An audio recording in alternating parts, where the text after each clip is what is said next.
The UK's annual equipment statistics list 288 Challenger 2 main battle tanks in Army holdings as of April 1, 2025, up from 219 a year earlier. The jump suggests a policy push to retain heavy armor. On October 30, 2025, the United Kingdom published its annual statistical release UK Armed Forces Equipment and Formations 2025, in which the Ministry of Defence lists 288 Challenger 2 main battle tanks in the British Army inventory, compared with the 219 vehicles recorded in the 2024 edition. This apparent increase of 69 tanks in a single year comes after a period during which the armoured component had been under pressure from attrition, maintenance shortfalls and transfers to Ukraine. It reflects London's intention to preserve a credible heavy land force at a time when European armies are once again planning for high-intensity operations. It also raises a key question of how many of these 288 tanks are actually available for combat, since the Ministry of Defence figure covers total holdings, including vehicles in storage or used for spares, and not only fully deployable platforms. The Challenger 2 remains the British Army's principal heavy combat platform, originally designed around very high protection standards with Dorchester Chobham armor, a 120mm L30A1 rifled gun and a fire control system that made it effective in Iraq and in demanding urban environments. Although no longer in production, the UK has preserved hulls, turrets and a separate pool of vehicles for training and for cannibalization, which explains how the declared fleet can be brought back up to 288 despite years of fleet rating. In capability terms, the tank is still respected for its survivability, but it is increasingly constrained by the choice of a rifled gun, which prevents it from using the broad family of NATO 120mm smoothbore ammunition now standard on Leopard 2 and Abrams fleets. Operationally, the Challenger 2 fleet has been through a turbulent period. In 2023, British sources indicated that only around 160 Challenger 2 were assessed as fit to perform combat missions out of more than 220 then in service, a gap that highlighted the cumulative effect of aging platforms, delayed upgrades and limited stocks of spare parts.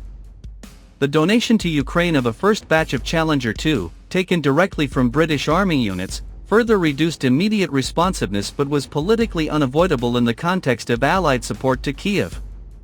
This, in turn, reinforced the UK Ministry of Defence's conviction that the Army needed not only to modernize part of its tank fleet but also to rebuild depth, so that operational commitments, training, donations and maintenance cycles can be sustained without hollowing out frontline units.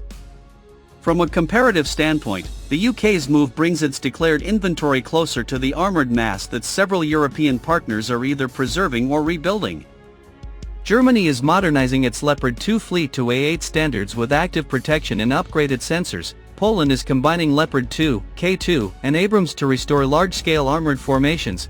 The United States continues to fund the M1A2 ASIP EV3 line to maintain industrial continuity.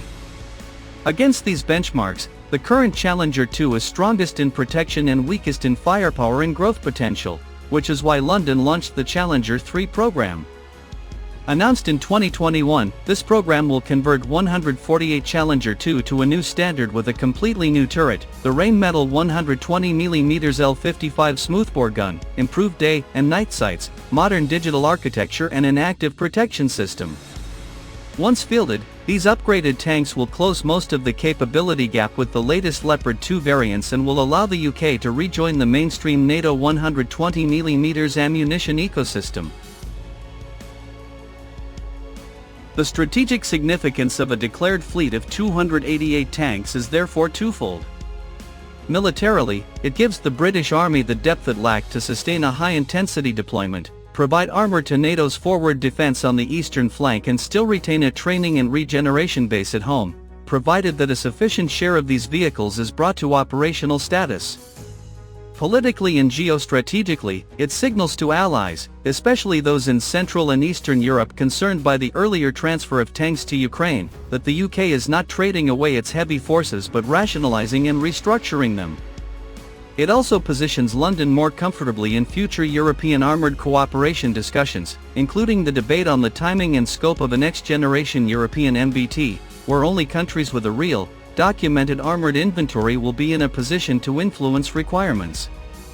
On the budgetary and industrial side, the key contract remains the 2021 award to Rheinmetall BAE Systems Land, valued at around £800 million, to deliver 148 Challenger 3s based on refurbished Challenger 2 hulls and new turrets manufactured in the UK. This program underpins the current recovery in declared tank numbers, because it creates a clear destination for a portion of the fleet and justifies investment in supply chains, sensors, and protection suites. Additional support and in-service maintenance packages will nevertheless be needed to turn the headline figure of 288 into an operational reality. Without robust through-life support, the UK could again find itself with fewer than 200 tanks immediately deployable, as was the case in 2023.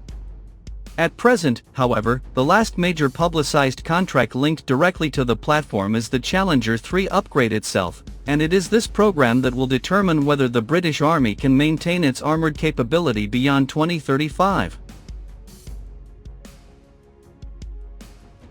This latest statistical disclosure by the UK government, therefore, marks a useful step in the restoration of British heavy armour, but it is not the end of the process. The number 288 shows that London has recovered volume, protected its industrial base and created room to introduce the Challenger 3 on a rolling basis.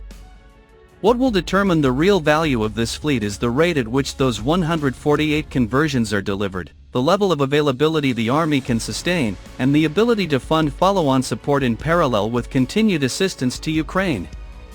If those conditions are met, the British Army will once again field an armoured force consistent with its role as a framework nation in NATO and as a European power expected to deploy at short notice.